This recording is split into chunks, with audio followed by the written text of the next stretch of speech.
Il est temps pour nous de nous pencher sur le trend des marchés bien orientés en première partie de séance. Les bourses européennes n'ont pas réussi à conserver leurs gains. Elles ont été rattrapées par le net recul de Wall Street, plombé notamment par la chute des grandes banques américaines après la publication des résultats de Wells Fargo, Bank of America et Citigroup. Sur Euronext, Bruxelles, AB InBev s'est hissé en tête du BEL 20 après un conseil d'achat des analystes de Wells Fargo. Hors indice, IBA s'est également illustré. À l'opposé, Umicore est resté à la traîne. Sur le marché élargi, Econocom a rechuté après son envolée inexpliquée de ce mardi.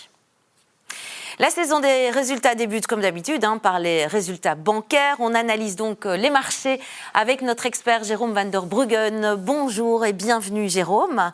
Alors Jérôme, si ces résultats ils montrent des signes assez encourageants, la réaction en bourse, elle n'est pas si positive que ça.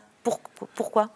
En fait, c'est JP Morgan qui a donné le ton hier en disant que si jamais l'administration de Donald Trump imposait un cap pour les taux d'intérêt sur les cartes de crédit, ça probablement occasionnerait des problèmes de croissance des prêts dans le futur.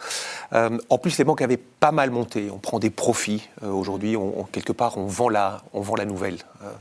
Donc ça, c'est la raison pour laquelle les banques ne performent pas bien. Je veux juste rappeler que ces résultats sont très bons. Lorsqu'on regarde, et il y a un signe très encourageant, c'est que le volume des prêts des banques est en train de s'accélérer. Donc la croissance des prêts. Or, les banques sont là pour prêter de l'argent. Ouais. Et elles augmentent le nombre de prêts qu'elles font.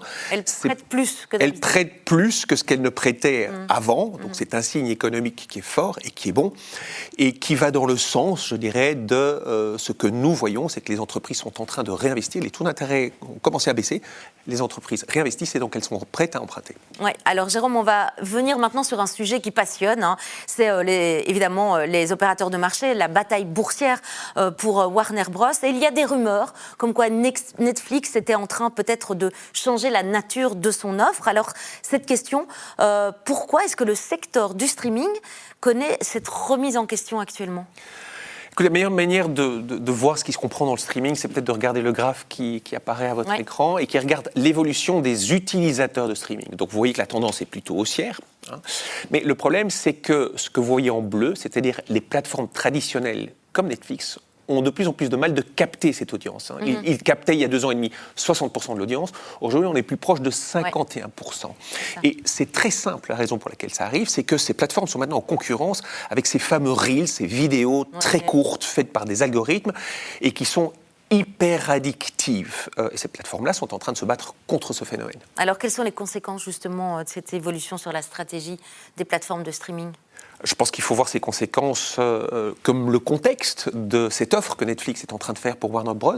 Elle voit là l'opportunité de diversifier son catalogue et aussi d'améliorer la qualité de ce catalogue en ayant des titres tout à fait forts comme ceux qu'on connaît, Harry Potter, Games of Thrones, etc. Donc clairement, Netflix va tenter de diversifier son contenu en accédant à le super contenu de Warner Bros. Jérôme, on a l'impression aussi que l'offre de Netflix pour Warner Bros, Discovery, elle est un peu défensive. On n'est pas vraiment dans l'offensif, quoi. Oui, c'est ça. C'est une offre défensive. Elle fait cette offre quelque part pour se protéger. Parce que c'est pas comme si Netflix ne dépensait rien en contenu. Ils dépensent 20 milliards par an. Mais ceci va leur permettre de devenir encore plus fort. Ce n'est pas, disons, une offre pour augmenter le nombre d'utilisateurs. C'est pas ça. C'est clairement une affaire de contenu. C'est ça. Alors, c'est quoi les atouts de Netflix par rapport à Paramount, par exemple ? On sait que Paramount a fait une contre-offre. Netflix a 2 atouts énormes. D'abord, son offre est backée par le conseil d'administration. En plus, elle a des moyens considérables, certainement plus forts que ceux de Paramount. Je vous rappelle que Netflix a une capitalisation boursière de 350 milliards. Et, elle a du cash. Et elle a du cash, enfin, en tout cas, la possibilité d'avoir du cash, alors que Paramount est une capitalisation boursière de 15 milliards. Mais Paramount a des connexions. Et donc, c'est pour ça que le deal n'est pas encore fait. Très bien. Alors, en conclusion, qu'est-ce qu'on peut retenir de cette bataille boursière autour de Warner Bros. Discovery ? Ce qu'on voit, c'est 3 choses. D'abord, cela illustre les problèmes qu'ont ces plateformes traditionnelles aujourd'hui. La deuxième chose, c'est que clairement Netflix, à la faveur du conseil, est d'ailleurs en meilleure place. Mais la dernière chose, Paramount se bat comme un aigle et donc rien n'est encore fait.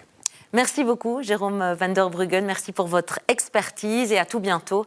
C'était le Trends des marchés. Merci de nous suivre.